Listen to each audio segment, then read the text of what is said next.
Bismillahirrahmanirrahim. Assalamualaikum warahmatullahi wabarakatuh.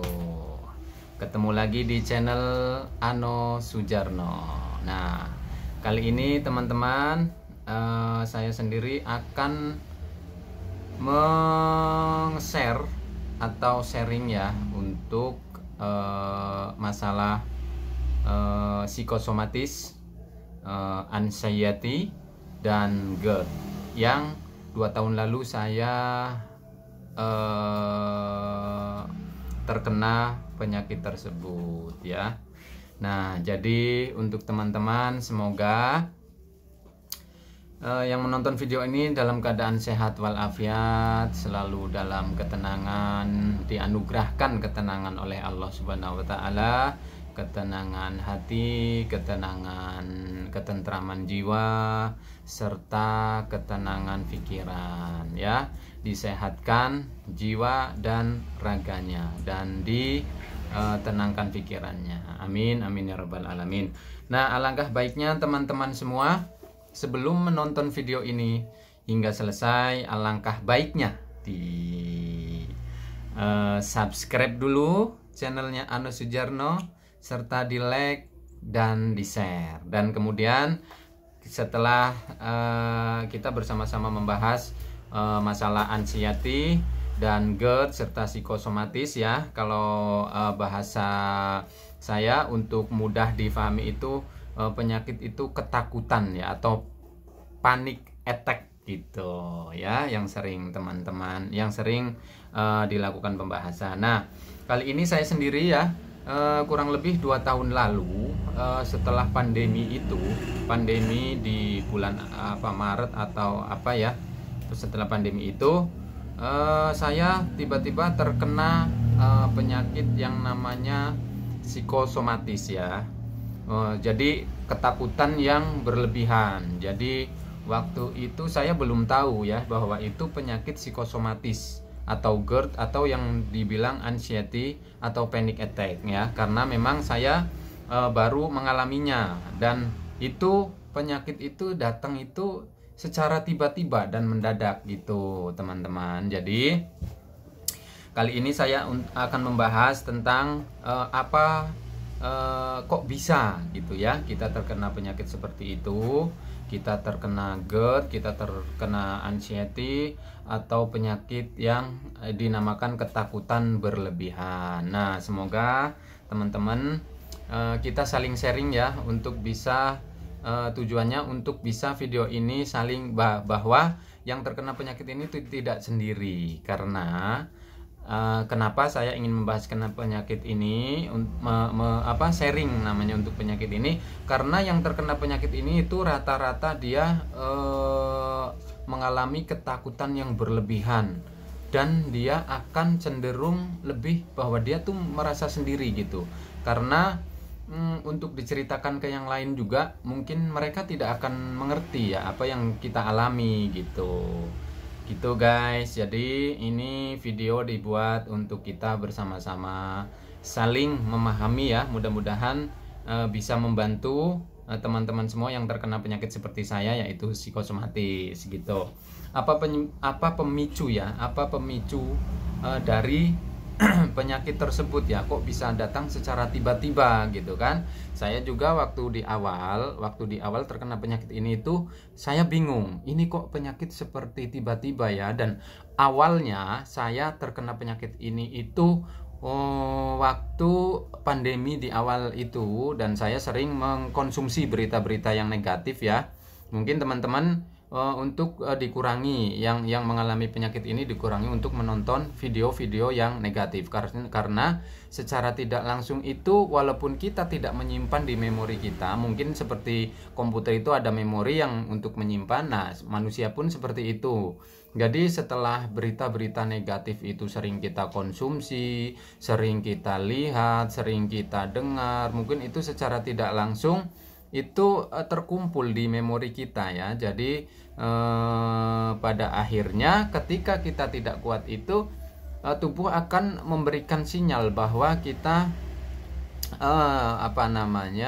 terlalu banyak mengkonsumsi berita-berita yang mungkin terlalu ekstrim ya buat tubuh kita, karena daya tahan tubuh manusia itu berbeda-beda. Nah, sekarang kita waktu saya baru pertama kali terkena psikosomatis itu gejalanya apa?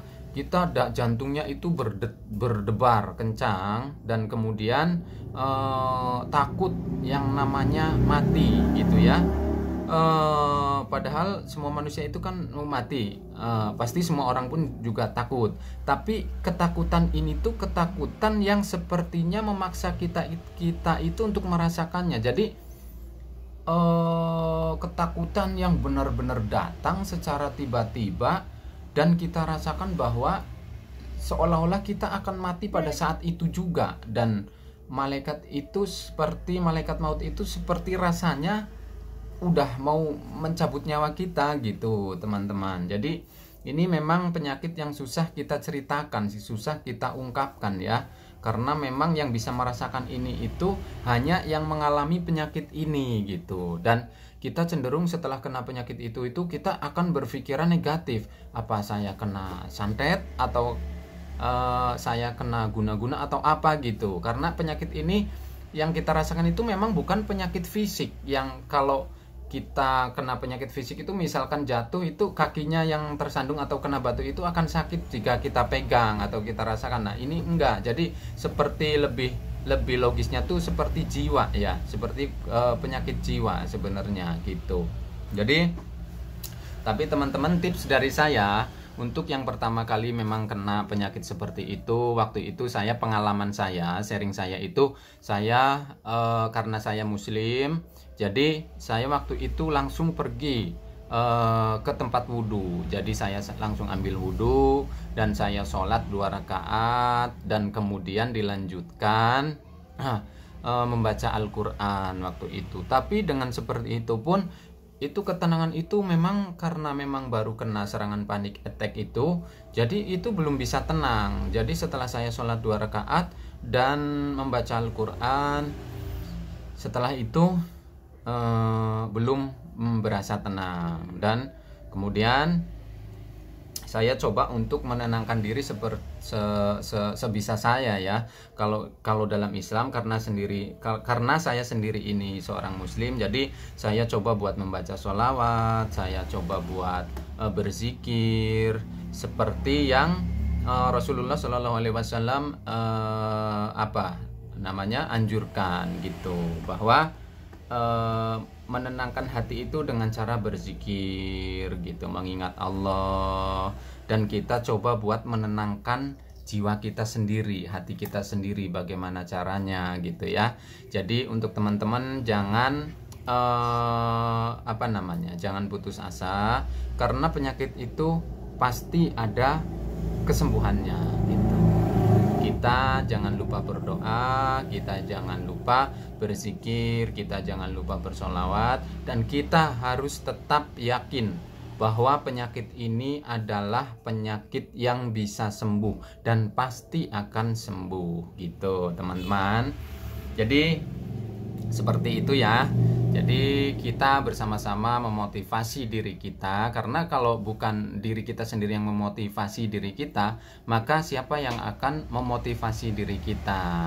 Dan alhamdulillah saya sudah punya keluarga. Jadi waktu itu yang pertama kali mensupport saya itu adalah istri saya, bahwa penyakit ini itu tidak apa-apa, nanti juga kita akan sembuh dengan sendirinya. Nah, di awal saya kena penyakit seperti itu, teman-teman, saya nggak bisa tidur, dan tidur saya itu setelah adzan subuh. Jadi itu pun saya sambil mendengarkan tilawatil Quran ya, yang ada di handphone. Jadi saya mendengarkan sampai saya terlelap tidur sendiri gitu, dan sampai pagi. Dan 1-2 hari saya begitu, saya ingat saya 1 sampai 2 atau 3 hari lah saya seperti itu, susah tidur, dan makan juga otomatis makan itu tidak ada nafsu makan itu, tapi kita harus memaksakan untuk makan, karena nanti kalau tidak mau makan atau tidak dibawa makan itu kita akan lebih susah lagi ya, mungkin nanti lambungnya pada akhirnya. Dan memang penyakit ini itu semakin lama semakin lamban itu sensasinya itu luar biasa, jadi berubah-ubah, berganti-ganti gitu yang saya rasakan teman-teman.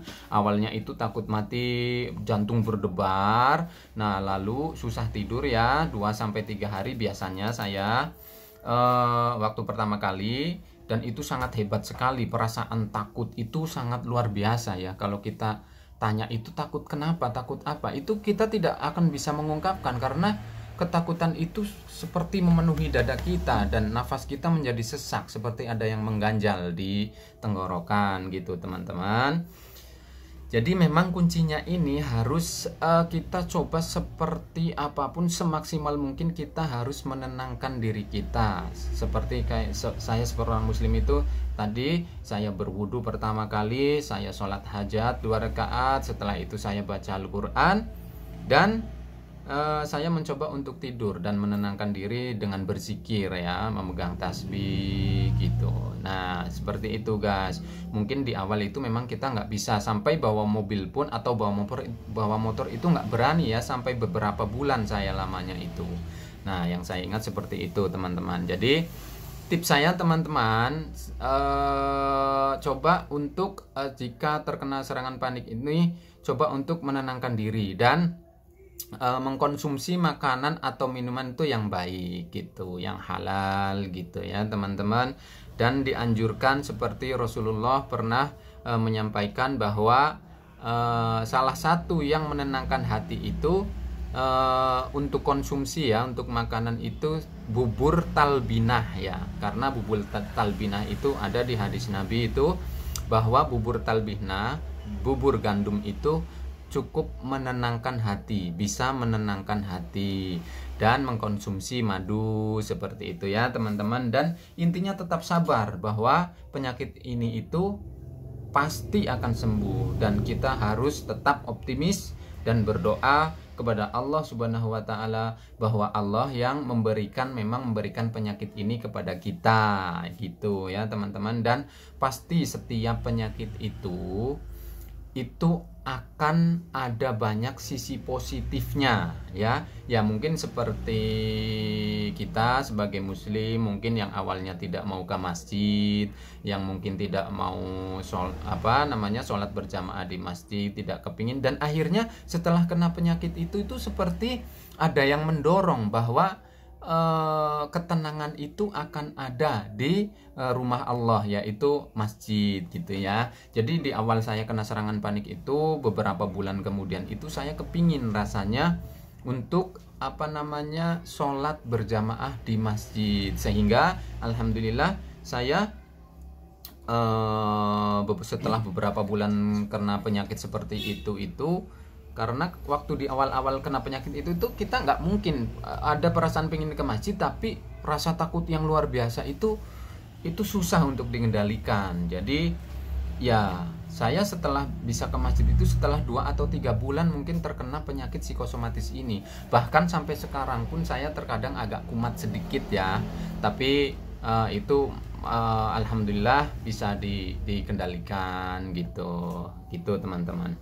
Jadi tips dari saya, tetap optimis, tetap berdoa, tetap yakin bahwa penyakit psikosomatis ini akan sembuh gitu, karena penyakit itu datangnya dari Allah dan Allah juga yang akan menyembuhkannya teman-teman. Nah demikian untuk pertama kali saya kena penyakit psikosomatis, dan kemudian nanti di konten selanjutnya saya akan membahas trik bagaimana untuk bisa tetap mencoba untuk tenang, dan apa saja makanan-makanan yang tidak boleh dikonsumsi, makanan yang kira-kira memicu terjadi kumatnya itu.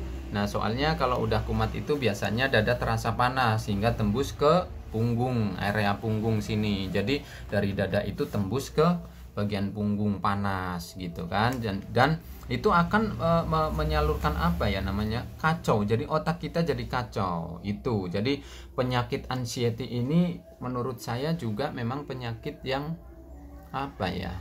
yang bisa dibilang bukan penyakit fisik atau penyakit medis ya, tapi lebih ke jiwa. Mungkin jiwa kita goyah gitu. Jadi gitu guys, saya setelah kena penyakit itu psikosomatis di awal-awalnya itu pokoknya apa yang terjadi itu, satu, dada berdebar kencang, terus kedua takut yang namanya mati, bahwa kita rasakan akan sebentar lagi sepertinya akan mau mati gitu. Nah ketiga, kacau ya. Jadi ketiga itu otaknya itu kacau, jadi kita memikirkan hal-hal yang membuat kita apa ya, takut, kacau lah, akhirnya kacau gitu, pikiran kita kacau. Dan ketiga juga takut gila juga ya, keempat takut gila juga. Terus ada lagi apa itu namanya, dadanya terasa panas luar biasa hingga tembus ke punggung gitu ya. Dan tapi teman-teman jangan khawatir, kita coba untuk selalu bertawakal kepada Allah, berusaha untuk menenangkan diri, seperti apalah yang sebagai muslim kita itu diajarkan oleh Rasulullah Shallallahu Alaihi Wasallam untuk menenangkan hati itu ya, salah satunya dengan berzikir, mengingat Allah, membaca Al-Quran, dan bersolawat kepada Nabi Muhammad Shallallahu Alaihi Wasallam ya, itu lakukan dulu gitu kan. Nah kalau kemudian nanti ada efek medis, ada efek fisik yang Anda rasakan, seperti misalkan sendawa terus, seperti perut seperti begah gitu ya. Jadi kalau memang Anda ingin memeriksakan ke dokter ya silahkan diperiksakan ke dokter. Tapi alhamdulillah saya sampai saat ini sudah 2 tahun kurang lebih ini saya tidak mau untuk periksa ke dokter gitu, karena yang saya rasakan, saya yakin bahwa ini bukan penyakit apa itu namanya medis ya. Secara medis itu ini nggak ada yang sakit, cuma hati yang sepertinya sakit, jiwa yang sepertinya sakit ya, sakit psikosomatis itu gitu guys.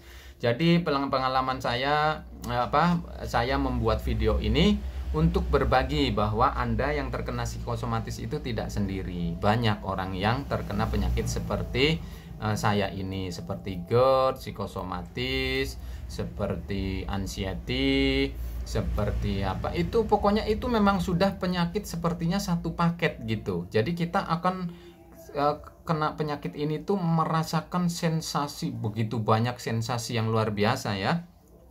Jadi teman-teman tapi jangan khawatir, karena kita yakin bahwa kita sekali lagi yakin bahwa penyakit itu diturunkan kepada seorang hamba itu, satu sisi positifnya sebagai muslim itu untuk meleburkan dosa-dosa kita mudah-mudahan, dan dua untuk pasti ada sisi positifnya ya, yang mungkin tadinya kita emosional, mungkin tadinya kita kurang sabar dalam menghadapi sesuatu, itu akan dipaksa untuk sabar ya. Penyakit ini tuh memberi paksaan bahwa jadi seperti penyakit ini tuh seperti meredam ya. Ketika kita akan emosi itu akan kumat, soalnya kalau kita emosi itu biasanya kumat penyakit kita itu, panas dada kita. Jadi alhamdulillah yang saya rasakan sih efek dari penyakit ini, yang tadinya saya sudah lama meninggalkan ibaratnya masjid ya, sholatnya tidak di masjid gitu. Jadi itu terbangun kembali, kita ingin ke masjid, kita ingin dekat dengan orang-orang yang soleh, kita ingin ingin mempunyai teman-teman yang baik gitu ya. Yang saya rasakan seperti itu, dan saya meng-share pengalaman ini untuk mudah-mudahan bisa memberikan semangat untuk teman-teman bahwa saya saja bisa, pasti Anda bisa. Oke? Nah, cukup sekian dulu konten dari saya, pembahasan dari saya. Nanti di konten selanjutnya mungkin saya akan membahas itu tadi, trik atau cara untuk menangani penyakit psikosomatis ini secara mandiri gitu ya. Seperti bagaimana konsumsi makanannya, seperti kita harus mengendalikan pikirannya yang kacau itu, dan seperti apa pola makannya, pola istirahatnya gitu ya teman-teman. Jadi cukup sekian Terima kasih telah menyaksikan video ini. Jangan lupa sekali lagi like serta subscribe channelnya Ano Sujarno. Dan salam semangat dan positif selalu. Semoga kalian semua dalam keadaan sehat walafiat dan selalu optimis dalam rangka mendekatkan diri kepada Allah Subhanahu wa taala. Dan di yang non muslim mudah-mudahan selalu semangat, selalu berpikiran positif agar penyakit ini bisa sembuh ya. Dan teman-teman, nanti kita akan berjumpa lagi di konten selanjutnya tentang psikosomatis, tentang GERD, tentang panic attack, tentang ketakutan yang berlebihan itu ya teman-teman. Jadi terima kasih telah menyaksikan video ini. Assalamualaikum warahmatullahi wabarakatuh. Terima kasih.